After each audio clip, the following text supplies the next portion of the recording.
Hola. Sobre los recientes movimientos sísmicos que volvieron a recordarnos que la naturaleza no entiende de fronteras, ideologías ni diferencias sociales. Y también hablaremos de quienes, sin importar el riesgo, dedican su vida a rescatar a otros. El programa de hoy iba a estar con dos invitados, que lamentablemente por una réplica en Venezuela no pudo estar presente ahora en esta primera mitad del programa, ya que tuvo que salir otra vez a rescatar. Entonces, tenemos que imaginar esto. Lo primero que se le enseña a cualquier rescatista o cualquier persona que quiera estar en esta área es que para salvar una vida, lo primero que tiene que estar bien es nosotros mismos. En todos los aspectos, tanto físico como mental, tiene que estar bastante correcto o tener la instrucción necesaria para poder gestionar todo esto. O sea, es muy interesante esta área. ¿Por qué? Porque hoy en día vemos que la acción humanitaria tiene que ser inmediata. Si nosotros queremos actuar apenas pasa el hecho, vamos a generar mucho más daño. Y esto es en cierto modo la parte más difícil del rescate. ¿Por qué?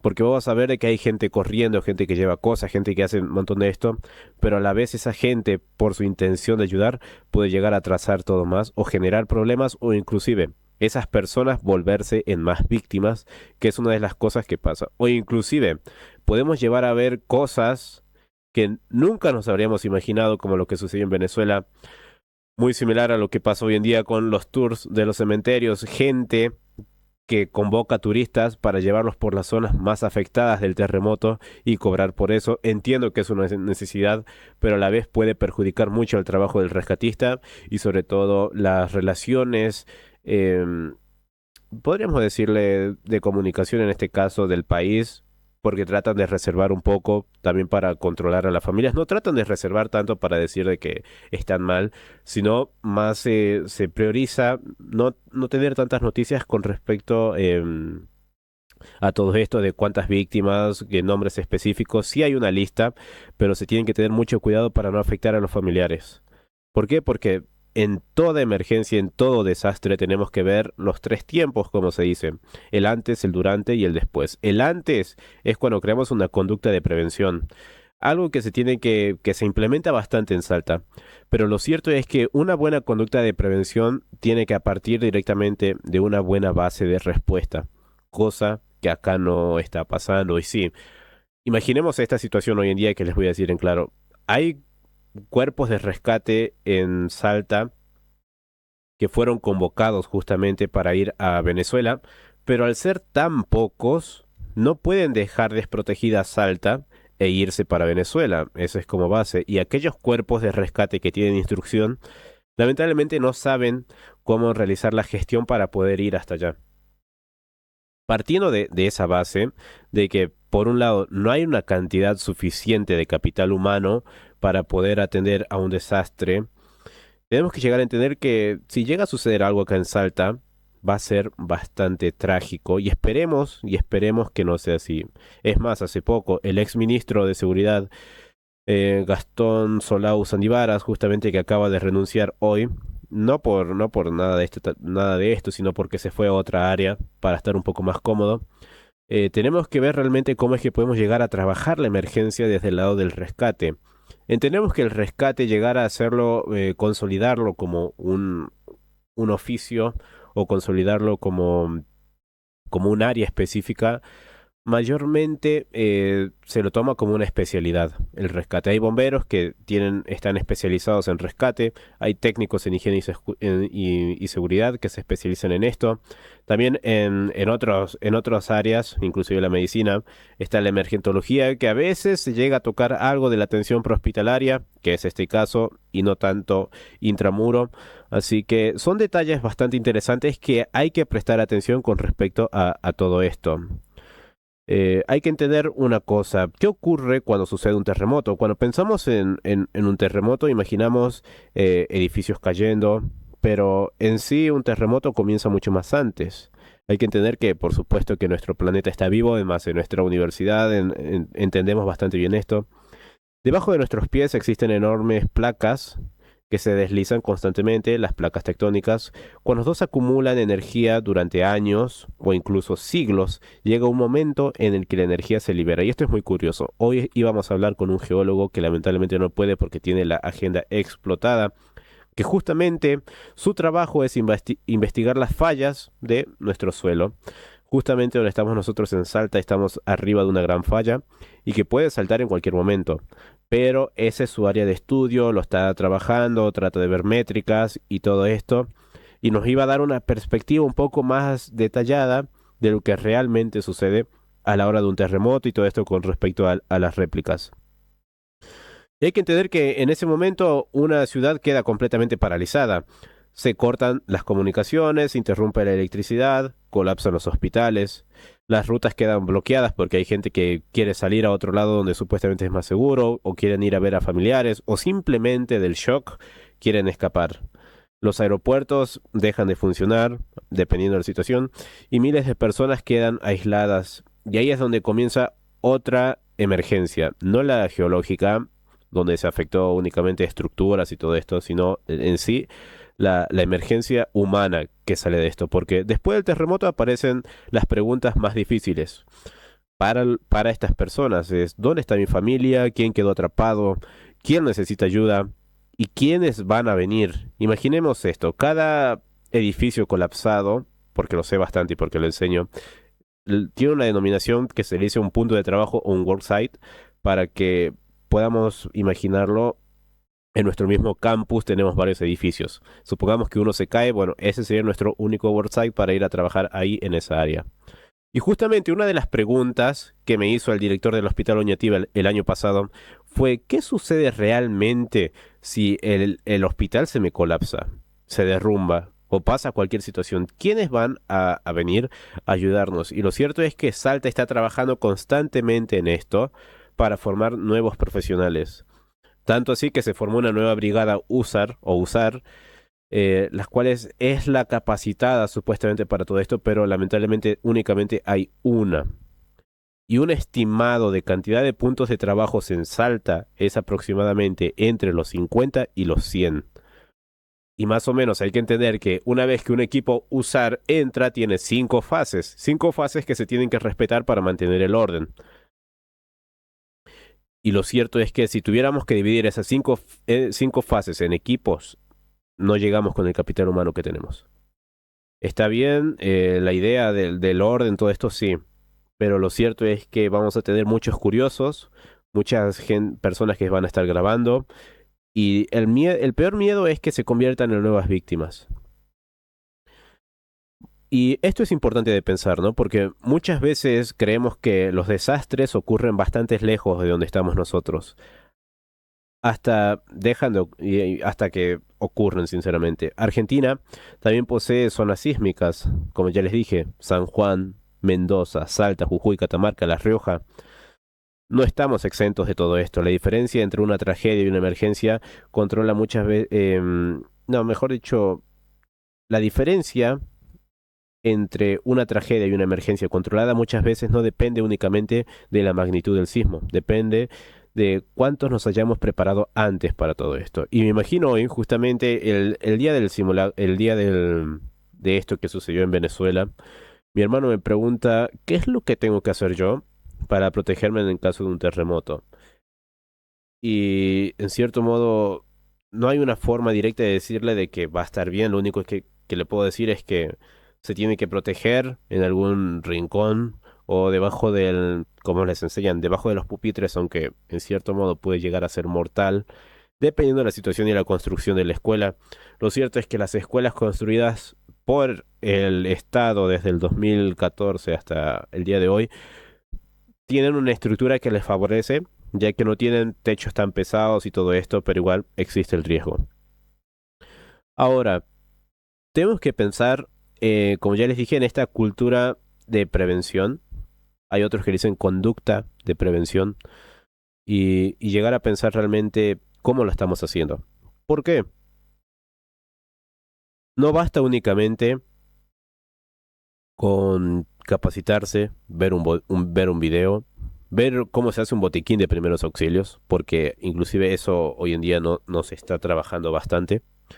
Mm, las cosas van cambiando, los instructores van avanzando, el rubro se va fortaleciendo, así que ver videos, ver protocolos básicos, por ahí no es la mejor opción. Me pasó de ver gente que por querer prevenir, a veces se llevan muchas desgracias. Un ejemplo más claro de todo esto es la gente que prepara su mochila de primeros auxilios.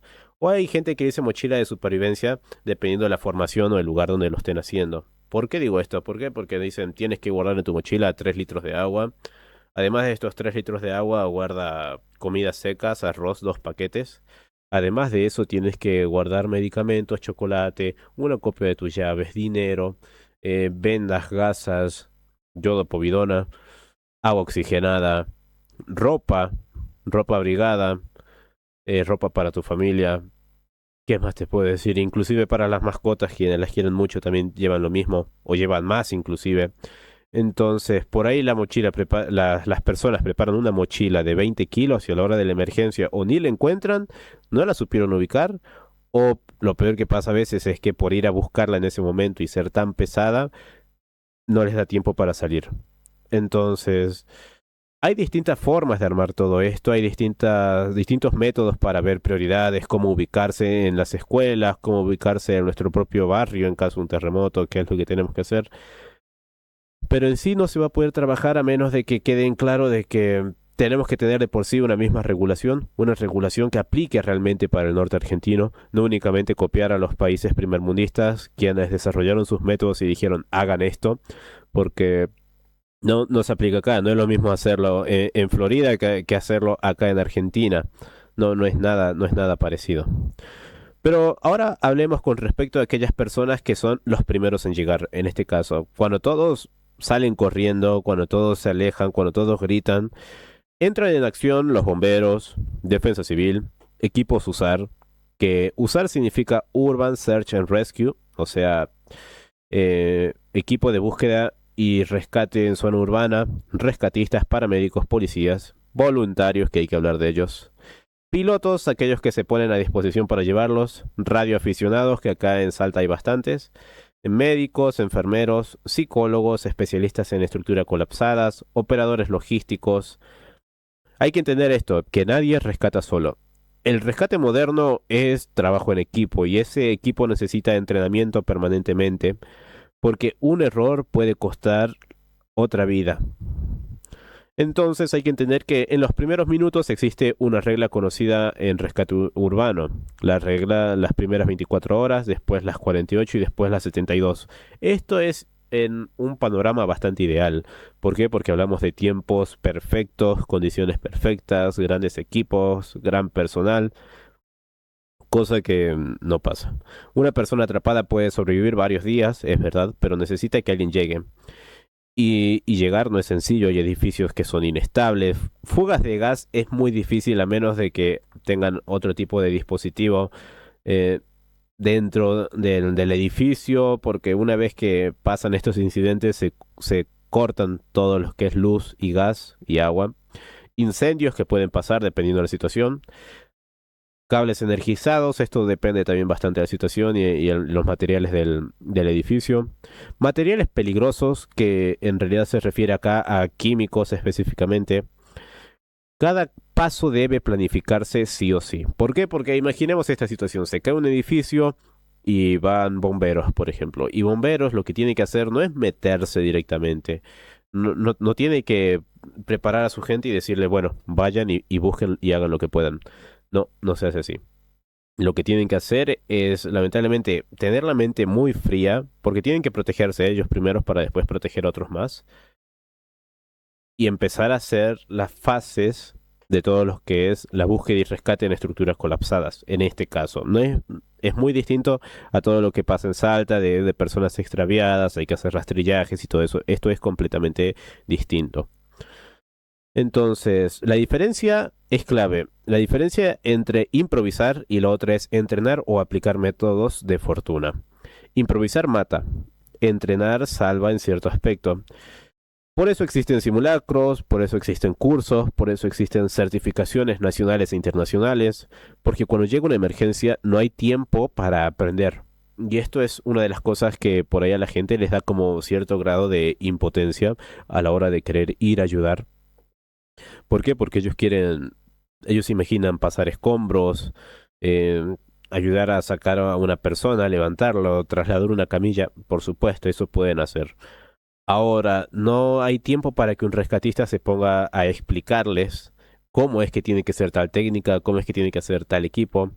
Por eso es que se tienen que dividir muy bien estas áreas. Y una de las áreas más débiles en todo el mundo, en lo que es rescate, es en el manejo de los voluntarios. ¿Por qué? Porque está bueno, sí, tengo 30 voluntarios. Ahora, si no les indico bien cómo hacer las cosas, van a surgir algunos inconvenientes, que los tengo que supervisar, que deben tener por lo menos un seguro básico, que tienen que tener la base del conocimiento, protegerse, y si no pueden, no los podemos dejar operar. Es por eso que en algunas situaciones no se les permite el paso, aún así esté su familiar, porque es muy peligroso. Entonces, al ser tan peligrosa la situación, es muy complicado dejarlos operar en ese momento. Y ahora nos ponemos a pensar con respecto a los equipos acá de rescate en Salta. Les puedo decir que especializados para búsqueda y rescate en estructuras colapsadas, apenas hay tres. Cuatro si contamos algún que otro que quedó ahí disuelto y puede volver a tomar un poco de fuerza, pero en sí son tres en general. De los tres, eh, no hay grandes personal, cada uno tiene como 10 personas, así que contemos que son aproximadamente 30. Además de eso, tenemos que contar al equipo de defensa civil, al equipo del Ministerio de Seguridad y al equipo de protección civil también de la municipalidad. Y hay que entender de que no tienen la misma orientación, y eso es muy importante. O sea, que en Salta actualmente, en esta área, estamos muy desprotegidos. Gracias a Dios no pasa nada y esperemos que no pase. Pero, por ejemplo, actualmente me encargo de coordinar los voluntarios que van a ir de Salta a Venezuela de acá a una semana. La situación principalmente diplomática allá es bastante complicada. Se tuvo que armar en ese momento una embajada de facto para poder ver todos estos trámites, porque en sí todas las instituciones que representan a María Corina y a Edmundo allá en Venezuela están un poco lastimadas con Argentina y ya sabemos por qué, no vamos a dar más detalles. Y llegar a coordinar todo esto es bastante grande. ¿Por qué? Porque por un lado los rescatistas, hay algunos que sí estaban un poco más preparados e inclusive ya tenían sus pasaportes. Y hay otros que no tienen nada. Entonces, evaluando eso, tengo que decidir quiénes van a ir y quiénes no. Y no tener el pasaporte, ser su primera experiencia internacional, no sumo. Y lo feo es que tenemos que llegar a un cupo en Salta para poder llegar a ser útiles, cosa que no podemos. Y si quiero traer gente de bomberos, no puedo porque también desprotegen a Salta. Es un tema bastante delicado, bastante complejo. ¿Por qué? Porque hay que llegar a decidir a cuántos rescatistas voy a poder llevar. Y es una tarea bastante interesante a la vez porque el área diplomática es muy beneficiosa para todos, para aprender cómo son las relaciones internacionales. Y así que vamos a seguir después hablando, como ya les dije, con Roberto Nievas, que justamente él es el director del programa Rescate Argentina. Es un programa que es bastante ambicioso, que quiere englobar todas estas acciones en todo nuestro país. Nos va a contar su perspectiva, su experiencia de lo que pasó en casos anteriores, y también nos va a hablar de la situación que sucede actualmente en Salta en esta área. Y él lo va a poder explicar mejor. Yo apenas tengo 20 años. Aún así, esto lo vengo haciendo hace bastante tiempo. Él lleva más de 30 años en esto. Va a poder explicar mejor la historia, algunos problemas que él haya visto. Así que va a estar muy, pero muy interesante esta área. Importante, en Salta actualmente hay lugares donde se puede hacer, llevar toda esta asistencia humanitaria y todo esto, sí. pero hay que controlarse de que los que les lleven directamente ya esté trabajado con la embajada. Según lo que yo investigué, hay uno nada más hasta el momento que creo que es la Cruz Roja y nada más. Así que hay que entender esto. Y también íbamos a tener un gran invitado el día de hoy, pero que lamentablemente no pudo, quien justamente es Héctor Méndez, que es conocido como el topo mayor de los topos de México, que son los rescatistas de México más reconocidos a nivel mundial. Nos iba a contar su historia en cierto modo, nos iba a contar por qué es que van, cómo es que realmente se manejan ellos, porque lo de ellos es increíble. Ellos no son convocados por nadie, ni por Defensa Civil, ni por nada de esto. Sí, a lo sumo tienen tratos con la embajada para poder tramitar todo esto de los permisos y todo eso bien. Pero ellos se manejan de forma completamente autónoma. O sea que una vez que se activan las alarmas que dicen que tienen que ir, ellos van por sus propios medios. No dependen de nadie. Sí tienen sus sponsors, sí tienen sus alianzas, pero van completamente solos. Es más, a esta persona que justamente íbamos a entrevistar, que era a Héctor Méndez, le quisieron hacer una entrevista justamente para un medio local con, ¿cómo le podemos decir? Con un tinte político y él se enojó completamente. ¿Por qué? Porque ellos son reconocidos a nivel mundial y no por eso tienen que llevarlos sí o sí a... tienen que obligarlos a hablar de política diciendo que está muy bien, que están muy agradecidos con el presidente, con todo. No, él fue bastante claro. Ellos están ahí por cuenta propia y si quieren se van. Y se van a ir una vez que puedan rescatar a todos, tantos los que estén vivos y también los cuerpos. ¿Por qué? Porque para ellos una promesa es una promesa, como dice su lema. Y muy interesante es esta área. Los topos en México son bastante reconocidos.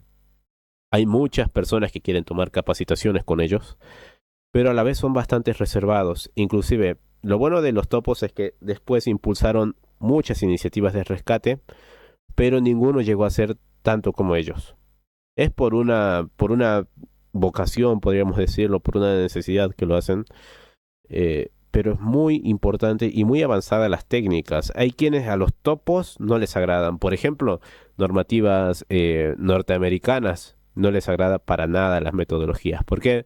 Porque el americano sí te va con todo, con los 30 torniquetes, inmovilizadores, camillas.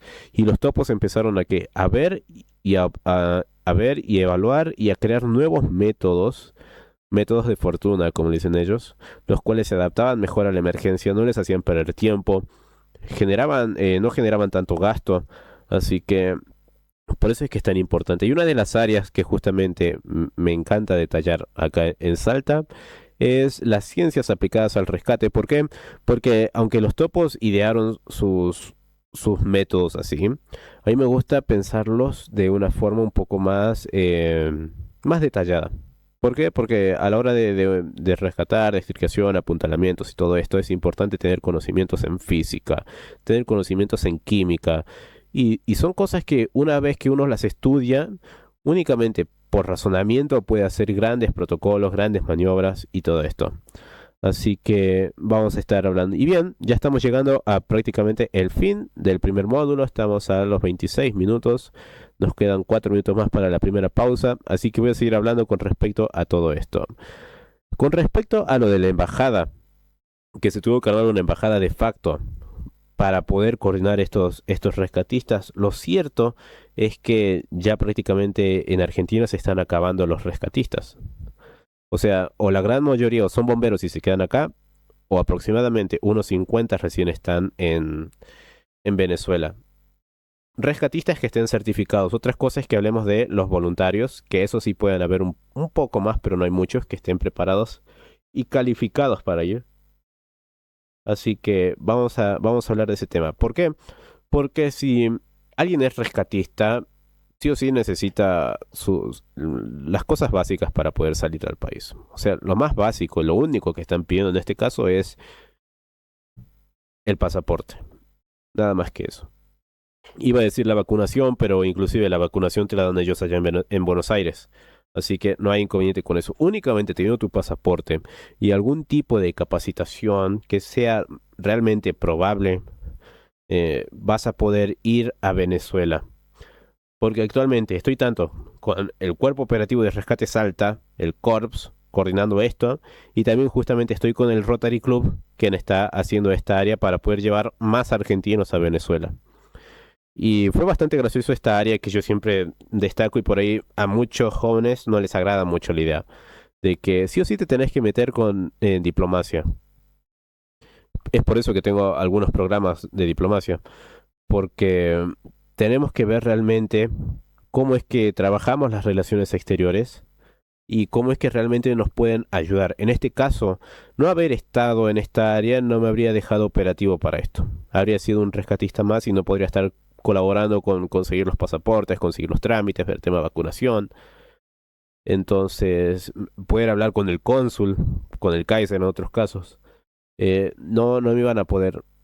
Y hay situaciones graciosas de todo esto, porque inclusive, como es un grupo también de diplomacia para jóvenes y otro que no lo es, por ahí surgen situaciones bastante graciosas. Por ejemplo, nos pidieron alguna vez que compremos unos drones para Israel y estuvimos a punto de hacerlo hasta que nos dimos cuenta que era un gran error y cosas parecidas.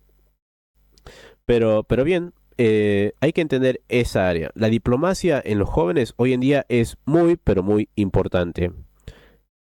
¿Por qué? Porque nos va a ayudar tanto para los que quieran salir del país, entender la política de otros lados, llegar a comprender cualquier situación que se dé en el exterior, comprender los deportes, hacer análisis, todo esto. Es más, una de las primeras personas que me ayudó a entender todo esto fue Carolina Romano, que fue acá la secretaria de Asuntos Exteriores, y aprendimos bastante. Así que ahora vamos a... Ah, no, quedan unos 30 segundos para ir a la pausa. Vamos a ver que justamente me están escribiendo las personas entrevistadas. Sí, sí, me están llamando justamente en este momento con respecto para hacer la nota. Así que bien, justamente me están escribiendo uno de los rescatistas que están tratando de ir a Venezuela para toda esta área. Así que ahora vamos a esta pequeña pausa y después volvemos. Después de esta pequeña pausa, estamos de vuelta a nuestra segunda sección o segunda parte, podemos decirle. En esta ocasión no estoy solo, estoy vía telefónica con Roberto Nieva, director del programa Rescate Argentina. Hola Roberto, ¿me escuchas? Hola, ¿qué tal? Buenas tardes, muchísimas gracias por la invitación, lo escucho perfecto. Ok, ok. Bueno, quisiera que me comente quién es usted, qué es lo que está trabajando y sobre todo, qué es el programa Rescate Argentina. Perfecto, bueno, en primer lugar, yo soy Roberto Nieva, soy especialista en búsqueda y rescate. Este, Soy uno de los creadores de búsqueda y rescate Metam y también por los años en que estoy en esto, en esta actividad, tuve la oportunidad de formar parte de la creación, del nacimiento de varias unidades de rescate que nacieron como asociaciones civiles específicas, también la conformación de unidades de rescate de cuarteles de bomberos voluntarios, de direcciones de defensa civil municipales, también para parques nacionales, eh, para fuerzas federales. Y el programa Rescate Argentina, lo que es un programa interinstitucional que está compuesto por 22 unidades de rescate, eh, la mayoría son pertenecientes de organismos madres como cuarteles de bomberos, como policías provinciales, como defensa civil. Muchas también han nacido como tal, eh, son asociaciones civiles, y estas unidades se pusieron de acuerdo en su momento para crear este programa interinstitucional, como le comentaba, con la idea de establecer un plan de formación acorde a las necesidades, ¿no? Es así que tenemos distintos subprogramas en donde se ven las distintas especialidades este, que hacen falta entrenar, desarrollar habilidades y de hecho trabajar mucho en la gestión de riesgos. También contarle que este programa llegó a Chile. Nosotros, a pesar de ser de otro país, también capacitamos a muchas unidades de rescate chilena. Justamente ahora, en el próximo mes de octubre, tenemos que formar parte del equipo docente de un curso internacional de rescate para minería subterránea, y aprovechando el viaje, también vamos a participar de un curso especial de búsqueda y rescate en grandes áreas, que es justamente la especialidad que yo desarrollo y que yo practico. Muy bien, bastante interesante el trabajo que ha hecho con todo esto. Y ahora sí le voy a preguntar algo un poco más puntual con respecto a la situación de Venezuela. ¿Qué es lo que usted opina con respecto a esta situación en el ámbito donde supuestamente no hubo alarmas, donde no hubo respuesta? ¿Qué fue lo que sucedió en Venezuela para que sea este desastre que es hoy en día? No, bueno, lo primero que hay que tener en cuenta es que Venezuela está sobre una falla geológica importante. Sí hay un descuido, una desidia por parte del gobierno venezolano de no trabajar con la gestión de riesgo acorde a las amenazas, lo que convirtió de hecho en un escenario muy vulnerable para la sociedad, ¿no? Yo de hecho por mi participación dentro de un sistema que representa en parte a, a búsqueda y rescate en Argentina. No voy a hablar de cuestiones políticas, pero esto salta a la vista que hay una total inacción por parte del Estado en preservar los preceptos de la gestión de riesgo y de la prevención. Ahora, dicho esto, también tenemos que tener en cuenta que un terremoto eh, es lamentablemente el ejemplo de emergencia que escapa a la capacidad de cualquier gobierno nacional. Un terremoto, como la característica en intensidad y en magnitud de que ocurrió en Venezuela, va a causar un desastre tanto en Venezuela como Dios y la Virgen nos proteja en Argentina, en Chile o en cualquier otro país. Los terremotos son las emergencias con mayor amplitud y son horizontales. ¿Qué quiere decir? Hay emergencias que son verticales, como un incendio estructural o como una inundación que básicamente se dan y se suscriben dentro de un espacio determinado. Ahora, una catástrofe de esta magnitud afecta a millones de personas y a cientos de kilómetros cuadrados. Entonces, se ve lamentablemente cualquier gobierno nacional en la incapacidad de responder por su propia cuenta, digamos. Dicho esto, y tal el caso, que las Naciones Unidas, eh, eh, entendiendo esta característica, ha creado el programa INSARAC, que es una parte de las Naciones Unidas que se ocupa específicamente de la emergencia sísmica y que tiene un programa que se llama USAR, donde nosotros en Argentina, gracias a Dios, ya tenemos 4 unidades USAR certificadas, 2 de las cuales la unidad USAR 12, ARG 12 de la Policía Federal Argentina, y la unidad USAR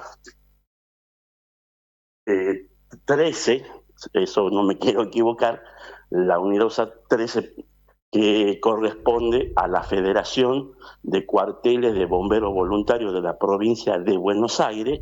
Estas dos unidades están desplegadas en Venezuela ya. Sí, así Y es. tenemos dos unidades más que están listas para hacer el reemplazo efectivo en el caso que esto se prolongue. Y si me permite algo más importante, aparte de estas dos unidades USAR, también hay un contingente de perros de guerra de la Infantería de Marina de la Armada Argentina, con cuatro binomios de perros preparados para buscar restos humanos, que eso representa, digamos, gente que ya está muerta, y otros perros que están preparados para buscar gente atrapada viva en estructuras colapsadas. Bien, queda bastante claro que gracias a estas estructuras, como usted dijo, tanto INSARAG y USAR, como de que Argentina sí está pudiendo dar una respuesta a esta emergencia. Y ahora justamente hablando de todo esto, ¿usted piensa que en Salta, por ejemplo, en esta provincia, tendría que haber más equipos USAR? Por ejemplo, yo sé que únicamente hay uno que es acá en Bomberos Voluntarios Campo Castañares. Y por ahí hay otros cuerpos de rescate que no están certificados. ¿Usted cree que eso se puede llegar a trabajar? La certificación USAR es muy compleja, tanto a nivel trámite como a nivel de la certificación en operatividad en sí.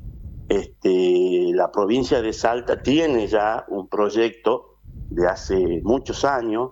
Yo tuve el honor de trabajar con la gente de USAR Salta en su momento. Después también formé parte de la selección de los posibles candidatos a formar la unidad USAR de la provincia de Salta, donde tengo la certificación, inclusive la vez pasada repasando los papeles, la veía de ser candidato aprobado, pero lamentablemente por cuestiones de hecho de índole político y de decisiones estratégicas, nunca se dio. Lo que sí quiero decirle que si bien yo no formo parte de bomberos voluntarios, yo estoy dentro de otro subsistema Sí. mucho más chico, bomberos voluntarios, la Federación Salteña trabaja mucho con lo que se llama BREC, búsqueda y rescate en estructuras colapsadas. Como también nosotros tenemos varias unidades eh, eh, especializadas en BREC, sin la necesidad de tener la certificación USAR. Ahora, si me permite usted aclarar algo muy importante para no quitarle la importancia a la certificación USAR, es que la certificación USAR sirve para homologar procedimientos. ¿Qué quiere decir? Que estas dos unidades que están en Venezuela en este momento hablan el mismo lenguaje técnico que todas las otras unidades de USAR que están en Venezuela. Utilizan los mismos procedimientos, utilizan las mismas herramientas, y eso de hecho que garantiza una coordinación súper efectiva y eficiente. Entonces es muy importante el desarrollo del programa USAR en Argentina y fundamentalmente en las provincias que están, digamos, sobre la cordillera, donde es donde tenemos zonas sísmicas. Por ejemplo, yo en este momento, esta semana, estoy de descanso y estoy en mi casa acá en Metán. Nosotros somos zona sísmica categoría 3. Ah, No se sí. olvide, no se olvide que el último sismo de importancia en Argentina se dio el 17 de octubre del 2015 en el Galpón, Sí. con un sismo que tiró más de 40 casas, que gracias a Dios tuvimos una sola víctima, y quiere que le comente algo, estimado amigo. Sí, Yo sí. era el director de Protección Civil de la Municipalidad de Metán en ese momento. Y como un galpón no tenía defensa civil, digamos, toma la misión el municipio cabecera, que correspondía a Metán, hasta que lleguen las autoridades provinciales y después las nacionales. Así que humildemente le cuento que tengo experiencia también en el manejo de catástrofe sísmica, ¿no? No es bueno decirlo, pero también, digamos, más allá de los antecedentes, es bueno decir que también tenemos experiencia y que tenemos práctica en eso. Este, pero bueno, yo creo, si usted me pide un punto de vista de cómo estamos preparados en Argentina nosotros y todo lo que es digamos, la zona andina, estamos preparados muy bien. Mendoza, San Juan, tienen muy buenas unidades de respuesta y bueno, y hay 4 unidades USAR certificadas y estamos en la búsqueda de 2 más, si no me equivoco. No quiero meter la pata, quiero ser responsable, pero es importante que la comunidad sepa que tenemos una capacidad de respuesta efectiva. Esto sin contar las Fuerzas Armadas. El mejor ejemplo, por eso quise nombrar, es que en este momento tenemos 8 patrullas de de la Infantería de Marina desarrollando operaciones de búsqueda en estructuras colapsadas en Venezuela. O sea que sí tenemos medios para responder. Que nos falta mucho más todavía, pero que tenemos lo básico para responder, yo le aseguro que tenemos muy buenas mujeres y muy buenos hombres, muy bien preparados y fundamentalmente con la pasión de ayudar a la ciudadanía, que eso es nuestra función, ¿no? Perfecto, muy bien. Le agradezco sinceramente por haber dado esta nota. Dejó bastante claro el panorama de la acción en Argentina, en Venezuela y también cómo es que se está trabajando en nuestra provincia y en el resto del país. Le agradezco por todo este tiempo. Muy bien, muchísimas gracias a usted y bueno, de acá quiero expresar también a la comunidad que se sientan orgullosos de nuestros hombres y de nuestras mujeres que están en territorio venezolano con nuestra bandera y con la única función de salvar vidas. Muchas gracias. Listo, está bien. Muchas gracias a usted. Nos vemos. Hasta luego.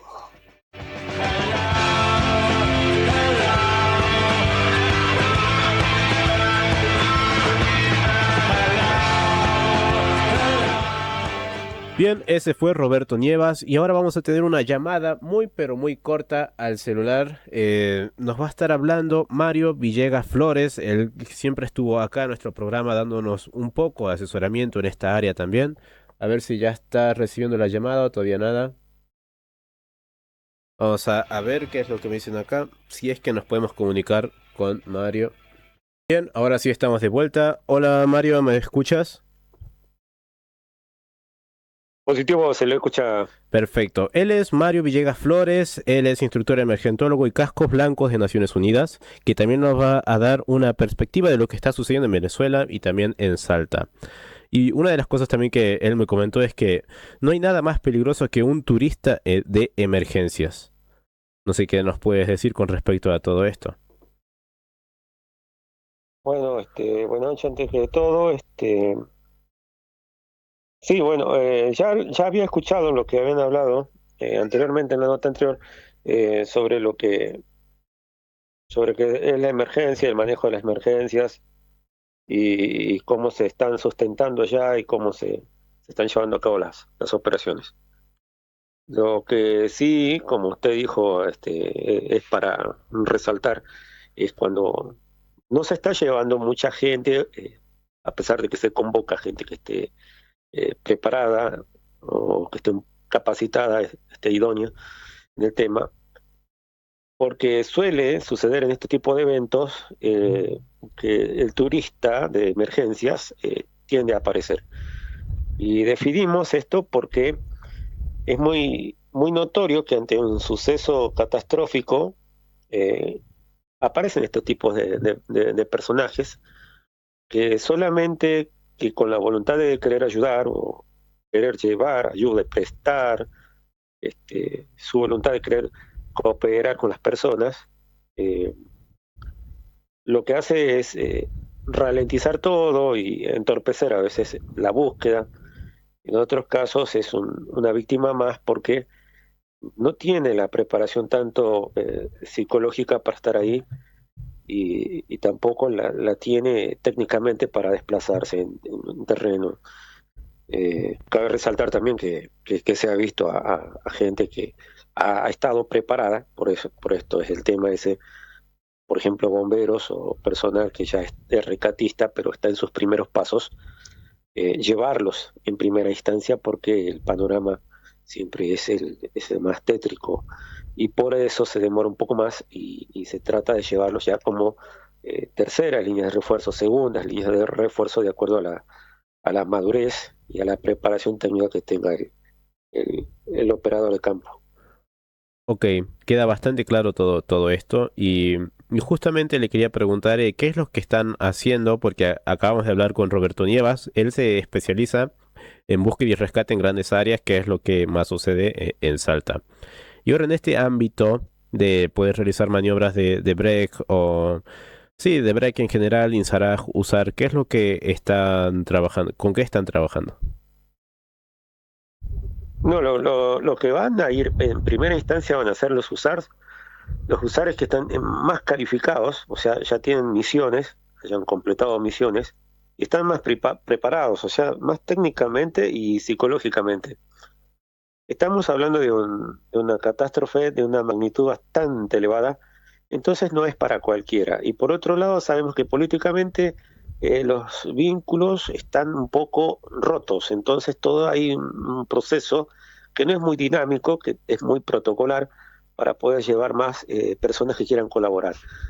Pueden ir voluntarios, sí, pero que estén capacitados y preparados, pero los primeros respondientes van a ser aquellos que están certificados y que tengan obviamente mucha más experiencia. Así como ya le dijo también Nieva, eh, acá en Salta, por ejemplo, donde están, hay personal que está altamente preparado porque ejercita constantemente lo que es el BREC, la búsqueda de rescate en espacios confinados, que a pesar de que no están incorporados como usar, manejan el mismo lenguaje técnico, pueden desplegarse y desarrollarse en cualquier parte y circunstancia y están bastante preparadas estas personas para realizar tareas de búsqueda y recuperación de víctimas, ¿no? La cuestión es en qué momento ellos pueden ser convocados y también pueden participar, pero desde primera instancia no va a ser algo inmediato debido al desastre que hay, al desorden que hay obviamente, a la cantidad bueno, de lo que dejó de víctimas que hay que identificar y en primera instancia se tiene que reestructurar todo eso que le va a corresponder en primera instancia tanto al ejército de ellos y luego entran los que serían las personas, el personal que los va a ayudar o a auxiliar de otros países. Perfecto. Bien, estamos llegando a la última parte de este programa. Me gustaría decirle qué tipo de mensaje le gustaría dejar y sobre todo, por ejemplo, qué es lo que con lo que usted está trabajando, así para finalizar. El área operativa nosotros vamos a desarrollarnos allá prácticamente ya es recuperación de víctimas, pero en el sector que se nos indique prácticamente es el marcaje, que todavía está muy en verde, todavía no se avanzó mucho debido a la cantidad de víctimas que hay, a la cantidad de personas que todavía están desaparecidas, ¿no? Y que se están tratando de buscar, o sea que va a pasar unos días hasta que esto se reordene bueno, luego ya nos tocaría a nosotros ir a lo que es a recuperar lo que ya obviamente ya no está, ya no va a estar prácticamente en condiciones compatibles con la vida. Bien, perfecto. Le agradezco por tomarse el tiempo de esta nota. Así que nada más vamos a estar en contacto porque trabajamos activamente con usted. Así que también vamos a informar la semana que viene en este mismo horario cualquier tipo de novedad. Inclusive podemos llegar a estar acá, inclusive otra vez en el estudio, inclusive en Venezuela. Así que le agradezco por su tiempo. No, gracias a ustedes y nos estaremos viendo ya sea allá o directamente, bueno, ya cuando ya tengamos que desplazarnos. Ok, perfecto. Muchas gracias. Ese fue Mario Villegas Flores, que justamente nos dio una nota, al igual que el Roberto Nieva. Nos explicó más o menos cómo es que Salta va a trabajar en Venezuela y Roberto Nieva nos explicó el sistema y la historia en parte. Así que esto fue el programa de Break Universitario el día de hoy. Nos vemos la semana que viene en el mismo horario. Gracias.